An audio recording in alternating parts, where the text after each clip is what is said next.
What's up, guys? We had a viewer request a video, and he just bought a Paccar with an MX engine in it, and he wants us to kind of run over what tools that he may need or what he may need to purchase to keep in the truck with him and to do his own service, maintenance, work on the truck, whatever you want to call it.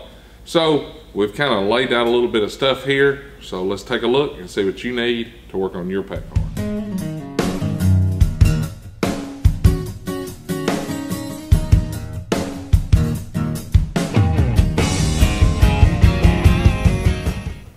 Alright guys, like I mentioned in the intro, we have a subscriber that has just purchased his own truck. He's an owner-operator, and he's looking to see what tools he's going to need for his Paccar engine.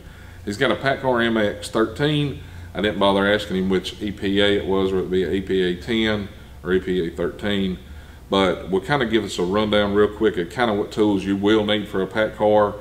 Everybody's got this misconception that it's a bunch of specialty tools.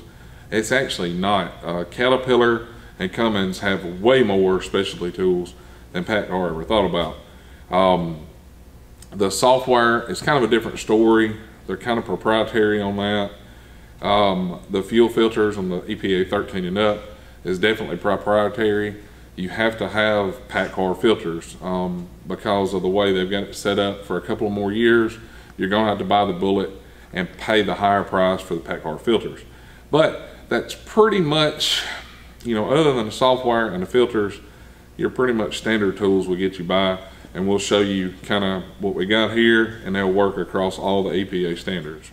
All right, so what most guys are probably gonna wanna do that on their own engine, their Paccar engine, they're wanting to save the money and do the oil filter services and the fuel filter service themselves. So one of the first things, if you have a Paccar, I recommend buying is a 12mm Allen. This is the only way you're getting that drain plug out. And be mindful, because a lot of places like to over tighten them. Me and Bill's run into several instances where speed codes have done them and they've rounded them out, and it's an absolute nightmare to get loose. We actually had to weld Allen in it and get it out that way, but hopefully you won't have that problem. Just be careful when you're putting it back in. You know, it is a drain plug. It's not holding the engine in, so you don't have to go He-Man on it. But anyway, you need a 12mm Allen. On your fuel filter side, these are just Napa Daveco fuel filter wrenches. This is a 6-inch, this is an 8-inch. There's a ton of different configurations that Peterbilt and Kenworth's done on the trucks that have Paccars in them. You really no one size fits all. You're going to have to just kind of look at your fuel filter that you have, go to Napa and pick up one of these fuel filter wrenches and get the one that fits your truck. Back to the oil side, an 1.25 inches is what fits the plastic cap that's on the oil filter nut. You'll have to have that to take it loose. On the back side of that, there's a lock. We've done a video on how to service your Paccar that will walk you through everything you need to do, but this will pretty much go in there. You can use a flathead screwdriver or anything long just to hold it up. We prefer a pry bar just because of the length and the weight. Once you put it in there, it'll kind of hold the lock up itself. That way you can just take your 1.25 inch nut on a ratchet, and take the caps loose to get your filters out on the oil side. One of the tools we don't have here is a 3/4 or a 19. We like to use an angle wrench. You can use a regular wrench in this situation. We've got a video on how to bleed the air out. If you drain your Paccar and you go to crank it and it won't crank, you need to learn how to get the air out of it. You crack the #1 injector line. We show you how to do that in a video, but a 3/4 or 19 angle wrench is spot on, perfect for that. But that'll pretty much get you through your services. The 12mm, 1.25 inch fuel filter housing, and something to hold the lock up. Okay guys, one of the things I've got to mention is you're going to need a way to clear your diagnostic trouble codes and also be able to force a regen, because of Paccar, you do have to do a regen on a lot of the repairs that you're going to do. Now the tool I'm going to show you is made by OTR Performance. It does not require you to have any kind of special software, laptop, scanners, or anything. You would need to purchase a cheap diagnostic trouble code just a code reader such as a Bosch to be able to tell you what codes it is. But this is going to allow you to get your truck out of derate, get off the side of the road, and be able to force a regen. You can also clear codes with it. Like I say, you don't have to have a laptop, anything like that. It's a simple plug and play unit, as you can see in the pictures here. I'll put a card at the top and also a links in the description to check out. We used it on a Cummins and I did a video on it. They work really well. So we'll move on to the brake side now. This is simply just to hold the pawl back so you can adjust your brakes. You don't have to have this. You can use a big screwdriver, a pry bar, or whatever you've got that actually can get in there and hold it back. These are actually made for adjusting brakes. This one's a Cornwell, but it's a 9/16, a 7/16, and any of them will work. You can use a regular socket and ratchet, it's fine, as long as it's a 9/16 or 7/16. Some of them's halves. This is a 5/16 square drive. You can see how it's made. You don't have to have this fancy contraption. You can use a regular square drive socket or even a wrench if you have to. This is a pretty cool one that Bill picked up off the Matco truck. It's 4-in-1. You can see all 4 different sizes of square drives. Like I say, you don't have to have this fancy stuff. The reason why we have different stuff is because we work on a variety of trucks. If you got one truck that you own and drive yourself, and you know, hey, mine takes a 5/16 square drive, buy a 5/16 square drive socket and go to town. Buy you a cheap trim removal tool and you're good to go. But that'll get you through your brakes. Adjustable wrench is a fine thing to have. You want to make sure if you have a Paccar that you can open it up a little bit larger than 1.5 inches, and that'll pretty much get you through everything you need to on the truck itself. These are great for working on air lines. If you got a leveling valve, I mean, we've changed airbags with these. I mean, they're great to have, especially if you're an owner operator. But as long as it goes above 1.5 inches, you'll be good to go. You're gonna need a hammer.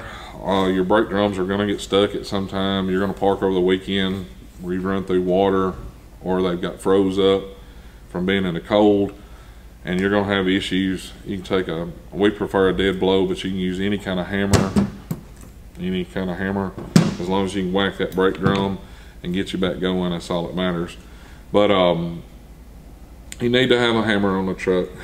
Also, if you do anything with your tires, brakes, wheel seals, wheel bearings, anything like that, you're going to be able to take the lug nuts off so you can get the rims off and access everything. It's just a 33mm socket. It don't matter what your method of madness is of getting it off, whether you use a long 3/4 inch ratchet or a short 3/4 inch ratchet with a long, cheater pipe, whatever you got to have, or even a 1-inch ratchet or impacts. Now that they have battery impacts, it's strong enough to take them off. Common denominator is 33mm. As far as hand tools, pretty much general hand tools is going to get you through working on your Paccar engine. Metric sockets is your friend. You're pretty much going to only use these sizes for the most part. You got a 19, you got an 18, 15, 13, and a 10. That's pretty much going to get you through most things that you're going to deal with on a Paccar. If you have to take the ECM connector loose, you're going to have a Torx head, and that's a T27. You can pick those up, as individual bits to even put in a bit socket holder if you've got a 1/4 inch impact driver, or if you just want to stick it on a ratchet, they make an adapter for it. You can just pick up the bit. You don't have to have the socket itself. If you're going to take your charge air pipes loose, you're going to have some longer sockets, or you can use wrenches, either one. These are designed for charge air coolers. That's a 7/16, and that one's a 10. This one's going to get you in there with your EGR. That's an 8. Like I say, you can use wrenches, ratchet wrenches, whatever. This is what we have here that we found that's easier for us, so that's why I'm showing them to you guys. You're going to need some basic stuff. Screwdrivers.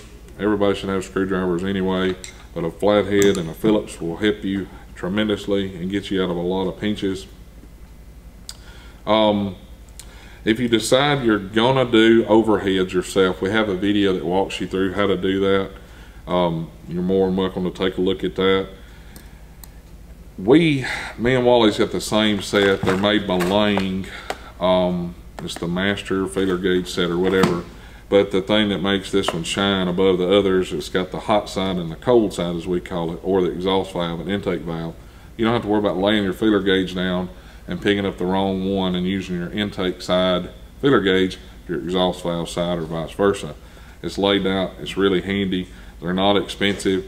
Any feeler gauges will work as long as they're the right size.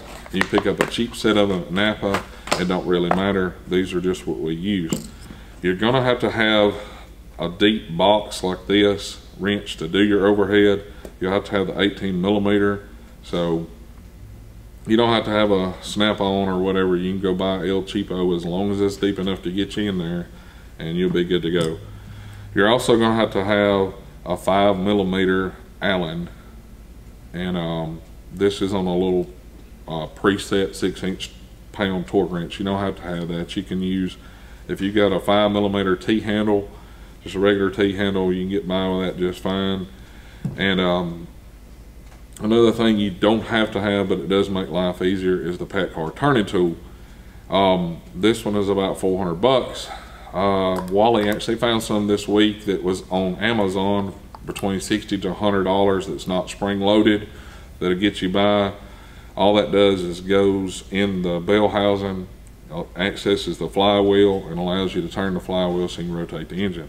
If you look at this thing, it's super cheap made.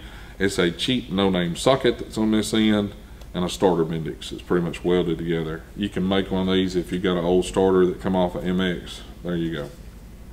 But anyway, on your overhead stuff, you're gonna need a set of torque wrenches. You're gonna need some torque wrenches. This is the digital snap-on. They're great, they're nice, but you know, I still prefer like the split beam. It don't have the screen, it don't have the batteries to go out. This thing works, you know, I mean, it's just nothing really there to tear up like it is here. But as long as you got a torque wrench, you'll be good to go. But that's pretty much the basics of what you're gonna need.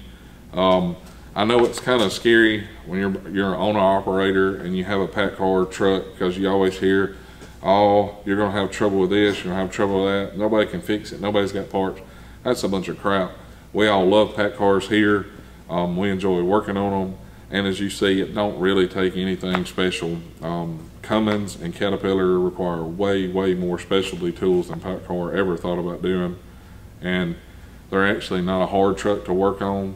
They're a fun truck for us to work on, and we like them. So, but anyway, guys, hopefully this will answer some of the questions, and the guy that requested this video, it'll help him out a little bit.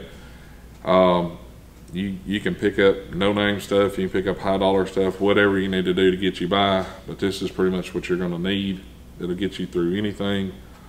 Like always, guys, thanks for watching. Check the links down in the description. We got some cool tools, discount codes, all that good stuff. If you liked the video, be sure to hit that thumbs up and click that subscribe button. It's totally free. It don't cost you a dime. You guys have a great one, and we'll catch you next time.